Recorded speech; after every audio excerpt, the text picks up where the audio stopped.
masawu it xam naa ni yàgg ngeen ci loolu. wax ji du gudd parce que it wax nañu ne suñu war a dem dafa bëri. ci des a jaaragul yëpp am na lu ma fa jot a wax ci ay kàddu loo xam ne dafa concerné zone boobu. zone des Niayes nag dafa yaatu wala dafa gudd bokk la ñu war a wax ndax dafa topp géej waaye biñ ko duggee ko jogo ba fii ñu nekk daaru bi mooy ñeenteelu étape kon daanaka li ëpp li ma waroon wax ci suñu gis-gis ci zone des Niayes mun naa ne wax naa ko ba noppi ndax wax naa ci maraîchage bi wax naa ci napp gi wax naa ci ndox mi wax naa ci courant bi xam nga nag xam naa di ngeen bëgg ma baamuwaat ko waaye du ci xaj ndax munoo foo taxaw rek ci zone des Niayes bi répété li nga waxoon waaye fii dinaa ci wax ci benn boo xam ne wala ñaar yoo xam ne jotaguma ci woon wax mooy xam nañ ni zone des Niayes bi am na problème industriel su ma nee industriel nag su ma nee industriel mooy ñëpp xam nañ ni zone bi dafa am potentiel minier mooy lépp li nga xam ne ci phosphate la ci zircon la ak yu mel ni moom ba ci sax gaz bi waaye ñu gis ni ànd ak loolu lépp zone bi am na problème mu chômage bu doy waar parce que ci zone bi Forteza entreprise bi ñuy wax Forteza nga xam ne gaz bi ñu am ci région de Thiès moom moo koy exploité ci zone bi la ne zone bi MDL fii la ne nga xam ne moom mooy yëngatu ci lépp jëm ci zircon zone bi fii la ICS nekk muy li jëm ci phosphate bi kon zone bi du mu ne chômage waru fi woon am de waaye waroon na fi néew lool waaye li tax chômage bi am mooy tey boo jëlee lu mel ni ICS gannaaw biñ ko joxee ay nit yoo xam ne bitim réew lañ jóge ci anam goo xam ne pertement Sénégal la dañ leen may gannaaw bi loolu amee dañ leen may ñoom ñu mun a dem jël seeni doomi réew ñëw andi leen ñuy liggéey foofu ci jamono jooj ñi ngi bàyyi doomu Sénégal ñu toog loolu manque patriotisme weesuwul loolu parce que kuy patriote mooy bëgg sa réew jiital sa intérêt réew bëgg sa réew jiital sa intérêt réew mooy jiital sa intérêt askan balaa ngay xul intérêt keneen damay wax ni loolu kuy patriote dëgg ñu jox la nga jiite réew kenn newul nañ tëj Sénégal de ay nit jóge bitim réew ñu leen may investir Sénégal mënul ñàkk borom tableau waaye gannaaw bi ñu ñëwee war nga encadrer loolu ba suñ ñëwee di leen ne il faut ngeen liggéey ak doomi réew mi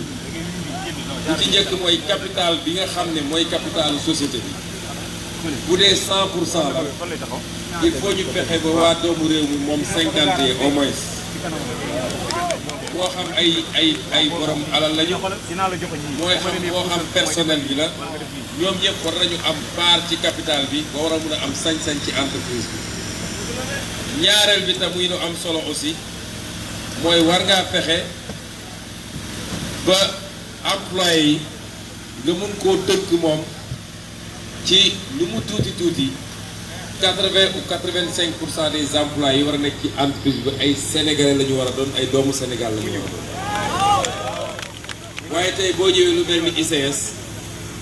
am na village entier boo xam ne waa bitim réew yi ñu jox société bi dañoo dem jël seen waa dëkk andi leen fi ñoom ñoo fi nekk di liggéey di xëy di gontu di fayeeku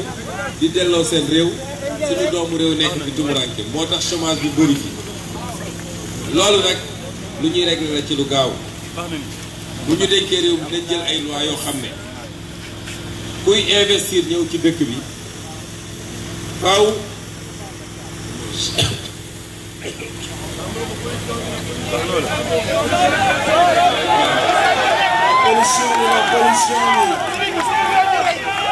kuy investir ñëw ci dëkk bi ku war a ñëw Sénégal investir faaw rek dinañ jël ay loi yoo xam ne dina am lenn ci ay doomu réew yoo xam ne mënul ñàkk nga jël leen te gannaaw bu leen jëlee mënul ñàkk nga jox leen formation parce que formation mooy tax ñoom suñu demoo sax bàyyi fi jumtukaay waa doomu réew mi mën a continuer néew di liggéey ñaareel bi ñu gis ni am na fi mooy problème mu suuf gis nañu dañuy ñëw jël ay entreprise multinationale daggal leen jox leen suuf ñu am sañ-sañu jël ay village entier toxal leen wala ñu jëlee leen parce que duñ leen sax indemniser li tubaab di wax indemnisation wala dédommagement dañu ne su ngeen ñu wóoloo ba dénkuñu loolu lépp nañ ci dellu si parce que duñu nangu ñu jël doomu réew mi jaay leen doole jël leen fi ñu dëkk nga xam ne depuis seeni maam ak seen maamaat fa lañ dëkk te sax doo wàññi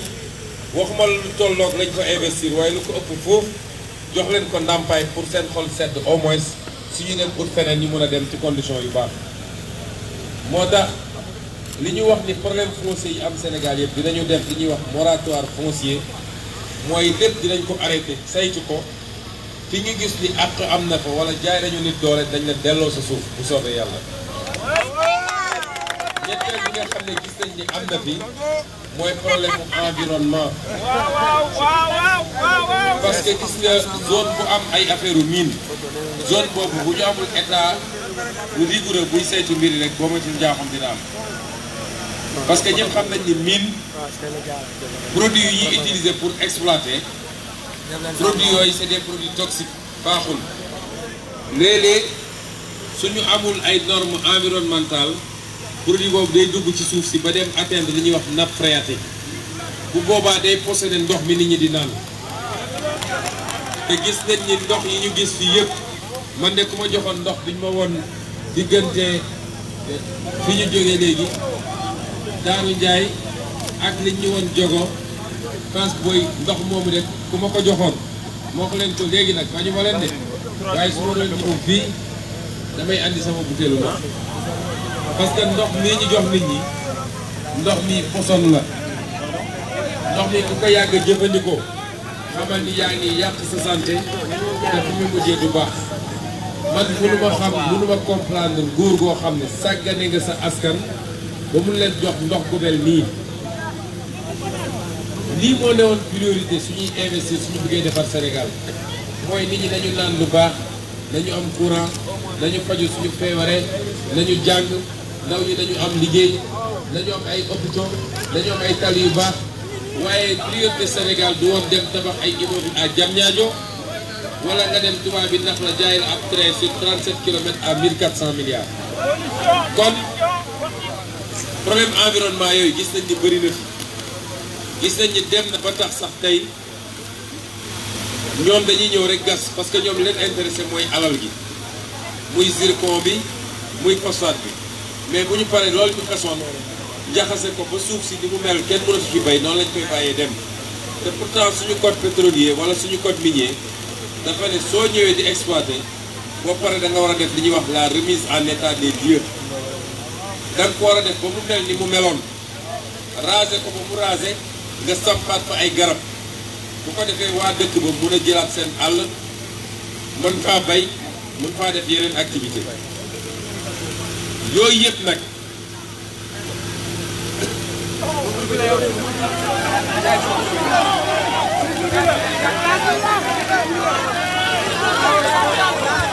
mu ne chlore bi la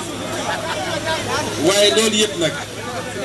ñun dañ cee am lu bëree bëri loo xam ne bind nañ ko ci suñu programme da nag bañuñu ko jóge bitim réew ñëw liggéey fii de waaye dañoo bëgg ñu respecté ñu dañoo bëgg ñu jox ñu cër li nga xam ne suñu alalu bopp la ñu am ci lu bëree bëri jaaduwul ñu ne Sénégal tey amul presque dara ci phosphate am jaaduwul ñu ne Sénégal amul dara ci zircon moo tax ñun ñu ne loolu suñu jëlee réew mi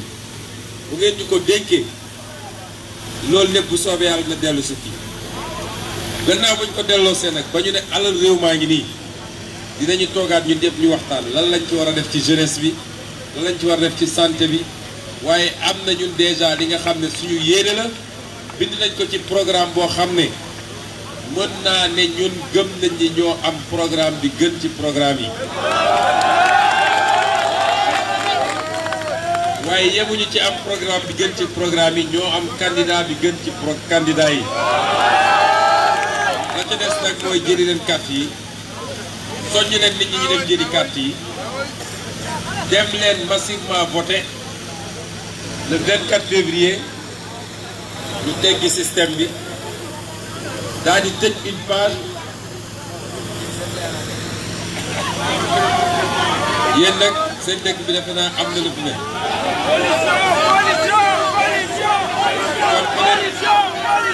peut-être pollution ICS bi la waaye bu loolu amee surtout ñun yéen waa jeunesse bi dinañu tëj une page de l'histoire du Sénégal mooy la page sombre de l'histoire du Sénégal nga xam ne 59 ans après l'indépendance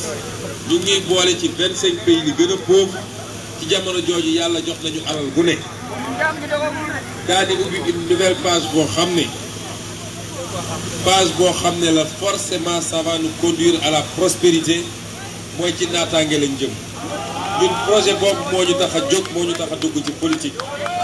dem leen jëli carte yi dem leen voter massivement waaye bu ngeen voté ba pare toog leen devant les centres de vote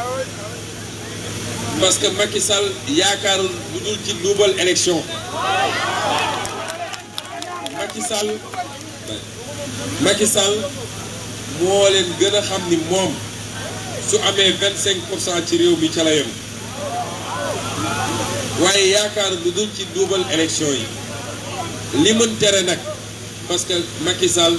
ëppul pexe Abdou Diouf ëppul pexe Ablaye Wade waaye bi askan yu décidé ni changement la ñu bëgg changement am na bu leen kenn gëmloo ni élection yi c'est déjà plié dañ leen di nax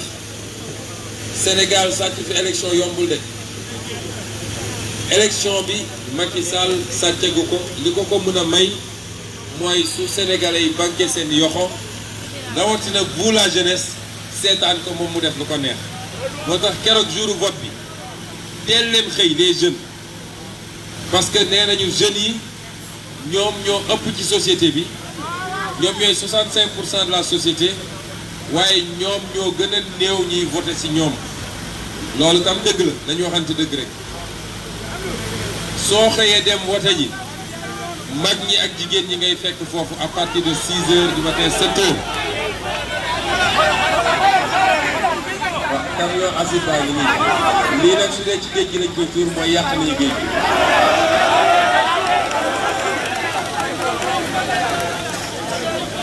kon baykat yi dama cee wax feneen ak feneen ba pare moo tax jarul ma ñëwaat su ngeen seetaanee éléments yi demee wala ngeen xool ci léegi YouTube bi di ngeen gis li ma wax yëpp ci baykat yi mais dama ne bu ngeen jëlee carte yi dem voter bu ngeen voter ba pare yéen jeunes yi ngeen toog ci bureau vote yi na leen ko jaral ku fa ñëw seen gàngooru politiciens yooyu di ñëw ci bureau de vote yi di essayer de forcing pour bourrer les urnes dugal ci lu ne na ngeen ko jëflanteeg ñoom parce que ñooñu seen avenir la ñu bëgg a sànq bu loolu weesoo ku ñëw taxaw ci centre de vote yi di dogaale nit ñi di daan ay 5000 a ngi nii 10 000 a ngi nii bëgg a corrompre les Sénégalais jëflanteeg ko moom na ngeen toog ci centre de vote yi ba ñu def décompte bi ba signer les PV loolu bu ngeen ko defee wàccoo ngeen ak ñun parce que bu ngeen ko defee le 24 février à minuit le Sénégal se débarrassera de Macky Sall. kon mbir baa ngi seen loxo na ngeen dem voté ji bu ngeen ko defee moom mi may fàttali mbay mi ma ne ko mbay mi wax naa ci Lompoul lu bëree bëri su ngeen connecté yooyu la gis ko wax naa ci fi ñu mujjee waaye pêche bi wax naa ci bi ñu demee ba dëkk bi ñu tudd Fass Boye fii nag dama fay wax ci industrie bi ak ci mine yi noonu laa ko tëralee parce que su dee fu ma dem war a répété waat li ma waxoon day métti la ca des nag mooy su ngeen ko defee ah man de lenn mun naa leen ko wax je veux que cette jeunesse là reprenne espoir parce que dañoo nax nit ñi ba jeunes yi amatuñu benn espoir lu dul jël géej wala topp désert bi naan maa ngi dem Europe dama bëgg ngeen gëm seen bopp Sénégal gii yàlla jox ñu suñu Sénégal gii ci 10 ans rek 10 ans mun nañ ko defar ba Sénégalais dañ naan ñun fan la ñu nekkoon pendant 59 ans mën nañ ko de gëm leen seen bopp ndax tubaab yi defar seen réew ba réew yi baax ëpp ñu ñu xam-xam ëpp ñu ñu yéene gënuñu ñu ci benn fànn waaye dafa am ay règles yu ñuy appliquer seen dëkk règles yooyu foo ko def foo ko appliquer dëkk ba dox kon je veux que cette jeunesse là reprenne espoir seen avenir yàqoogul tollagu leen fu ngeen di amee bay ñàkk waaye nag dafa jot